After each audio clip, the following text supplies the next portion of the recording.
Shalom.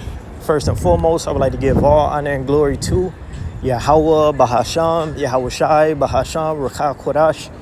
Double honors to the elders and the apostles of the great millstone. Salutations to all the Akim, push his word with true sincerity and with charity. As always, I'm Brother Yediah from the Great Millstone Branch here in Chicago. I'm back with another lesson, Lord willing, it be edifying and uplifting. And as you see from the title, first humility, then honor. And right now, the nation of Israel, the so-called Negro, Latino, Native American, we're at the lowest that we ever been as a nation. And the Lord has it set up this way because he's the ultimate teacher. And he's teaching us a lesson of humility, a lesson to be humble. He's molding us and shaping us through these afflictions, through these adversities, through these trials, through this present evil world, in order to prep us for the coming kingdom of heaven, which is going to be here on the planet Earth. But before we receive such great riches and promises and glory, we gotta learn to serve. We gotta learn to be humble, and we gotta learn to judge. And that's what this whole human experience is about for the nation of Israel, man. So, it can get bitter sometimes, it can be unpleasant, being under the hand of people that hate you, under the hand of people that's inferior unto you. But it's just it's building up for a great story of humility and then honor. You see, this is Proverbs 15 and verse 33. It says, the fear of Yahweh is the instruction of wisdom, and before honor is humility. So before the honor, the glory, the great riches, us sitting on thrones, we got to learn to be humble, and we have to have that humility. And that humility, when you go into the etymology of it, it goes on the ground. So being low, you see? And for us that have accepted us of the household of faith that's bearing the indignation of the Lord, we're getting taught that great lesson of being low, But it's not going to be like this forever. And as I said, this is all molding us to be the future rulers of this earth. Yeah, we're going through a lot of shit, but as the scriptures say, tent we judge, mercies. Missing wisdom of Solomon for mercy. Yep, it's Wisdom of Solomon 12 and verse 21. It says, with how great circumspection didst thou judge thy own sons, unto whose fathers thou hast sworn and made covenants of good promises. Right, the Lord, he put us through hell. We're currently still going through hell. But this is all a part of the chastening of the Lord. This is for our moral perfecting. It says, therefore, whereas thou dost chasten us, thou scourges our enemies 1,000 times more, to the intent that when we judge, we should carefully think of thy goodness, and when we ourselves are judged, we should look for mercy. So the Lord is getting us ready to be able to judge. You see, you got these heathens that's ruling the earth right now. They're unbalanced. They don't know how it feels to be at the very bottom. They don't know how it feels to, be brought low. They're unbalanced, man. They're not fit to judge. But we here at this household of faith, hey, the Lord is teaching us all these things: meekness, humbleness, discernment, seeing both sides of the spectrum. This is getting us fit to be made worthy of the kingdom of heaven. You see? This is Galatians 4 and verse 1. It says, now I say that the heir, as long as he is a child, differeth nothing from a servant, though he be Lord of all. And we are joint heirs with Yahweh Shai. We're joint heirs with Yahweh Shai. And Salakia.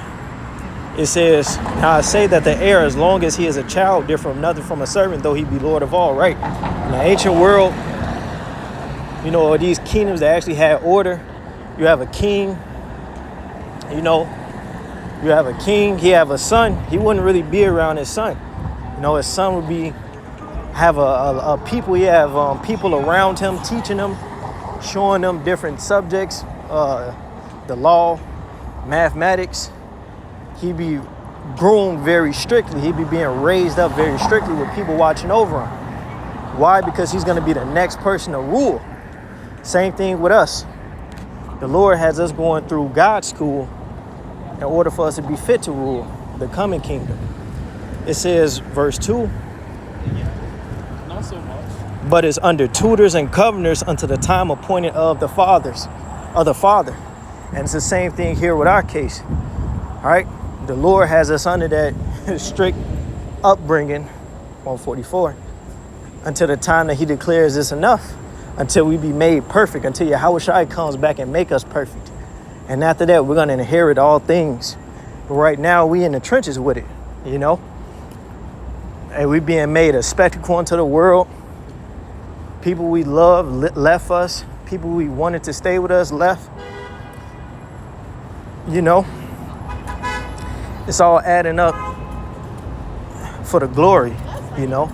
And after the suffering, all the pain, all the tears, after all the trouble, then we're going to get those thrones, man. We're going to get those crowns. This Psalms 119 and 71, it says, it is good for me that I have been afflicted, that I might learn thy statutes. And we're getting afflicted, we're getting in trouble, we're getting groomed for our moral improvement, for our chastening. The Lord put us through all this great hell, this great judgment, so that we be fit rulers of the kingdom of heaven. Because that's what we're going to do in the kingdom. We're not going to punch a 9 to 5, have to work under these other nations, not going to have to participate in a rat race, not going to have to do any of these things. Our only job in the kingdom of heaven is going to be showing the nations how to live on the earth. We're going to be the priest on the earth. We're going to be the priest of Yahweh Bahasham Yahushai. And these other nations, they're going to be under us, following us. But in order for us to be that wise, understanding people, we had to go through this hell. We had to be afflicted. We had to be brought low and humiliated. This Isaiah 61 and verse 5, it says, and strangers shall stand and feed your flocks, and the sons of the aliens shall be your plowmen and your vine dressers. These strangers and aliens are these heathen nations. In the kingdom of heaven, they're going to be underneath us. They're going to be our servants. They're going to build up our kingdom just like we built up Esau, even so-called white man kingdom. Just like every other kingdom that came to pass. You had a ruling nation of people, and then you had the subjects. Same thing in the kingdom of heaven. Scriptures tell you in the book of Apocrypha, one who have not, I believe it's in Apocrypha, one who they have not looked for, roughly paraphrasing, I'm very much butchering, it says one that they not look for shall basically rule. And that's us as a nation, man. The underdog. Everybody look at us as the offscouring of the earth. But amongst our people, you have an elect. The Lord said, I left a remnant. What was it? 7,000 men that have not bowed the knee to Baal. The Lord left a remnant. Scripture say the remnant shall return unto Yahweh Bashem Yahushai. You shall no more lean upon him that smote them. The Lord left a grape of a cluster, a ointment, a cosmos, a special arrangement, a specific group of his people, the elect, that will come back to him in these last days, put off the BS that they was learning and being taught, and embrace the truth of the scriptures, man. You see? And that elect will be made perfect through those sufferings, and ultimately Yahushua coming back, and then that rulership and that power comes. You see? It's Isaiah 61 and verse 6. But ye shall be named the priest of Yahweh. Men shall call you the ministers of our God. So we're going to be the servants of the Most High Yahweh Bashem Yahushai. And all we're going to do is teach these nations, judge over these nations, and rule over these nations, man. You see a nigga finna get ready and put a piece of shrimp in his mouth. Hey, put that down. Judgment. See a nigga think he finna commit a sodomite act. He getting put to death. All right? you see a heathen oppressing another heathen, and it's unjust, unrighteously, that nigga getting put to death, because we're going to be made perfect, of course. You know, we ain't going to have to, judge over, we're going to be perfect. But these other nations, they're going to need that rod of iron, and we're going to be the ones that implement it. It says, verse 6, but ye shall be named the priest of Yahweh. Men shall call you the ministers of our God. Ye shall eat the riches of the Gentiles, and in their glory shall ye boast yourselves. For your shame, and another thing, we've been greatly shamed. But once again, before honor comes humility, being brought low on the ground. So we had to go through this to get to it. It says, for your shame ye shall have double, and for your confusion they shall rejoice in their portion. Therefore in the land they shall possess the double. Everlasting joy shall be unto them. So the Lord is going to bring joy unto us, man. All of our suffering, all our hardship, all the bad shit that we've been through, the Lord is going to consolate us. It says, verse 8, for I, Yahweh, love judgment. I hate robbery for burnt offering, and I will direct their work in truth. I will make an everlasting covenant with them, the nation of Israel. And their seed shall be known among the Gentiles. So there's going to be a distinction. It says, and our offspring among the people, all that see them shall acknowledge them, that they are the seed which Yahweh have blessed. So we're going to be on another level, and all these other nations are going to acknowledge who the true children of Israel are, man. Lastly, this Psalms 73 and 24. It says, thou shalt guide me with thy counsel, which is what we're doing now. The Lord is supping with us. He's teaching us, he's giving us light in the valley of the shadow of death. He's giving us this truth in this world of darkness. And he's guiding us, feeding us with wisdom, showing us how we ought to walk until the great day of our transformation come. Right? It says, thou shalt guide me with thy counsel, and afterward receive me to glory. And soon Yahushua is going to come back with those chariots, man. What the news is calling UFOs and spaceships. Yahushua is going to come back with those chariots of salvation and beam us up. The Apostle Paul said in the book of Thessalonians, we're going to meet the Lord in the sky. You see? So after all the trouble we go through, after being brought low and afflicted and ashamed and humbled, then we're going to receive that glory. And that glory is, it's not far away.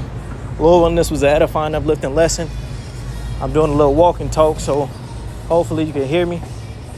But hey, Lord willing, if it resonated with you, let it be known. Call Laim La, Yahweh, Bahasham, Yahushai, Bahasham, Kakodash, the one to the elders and the apostles of the great millstone. Salutation to all the I can push word, true, say with charity. Shalom, Barakatham, Wa Kwam Yasharallah.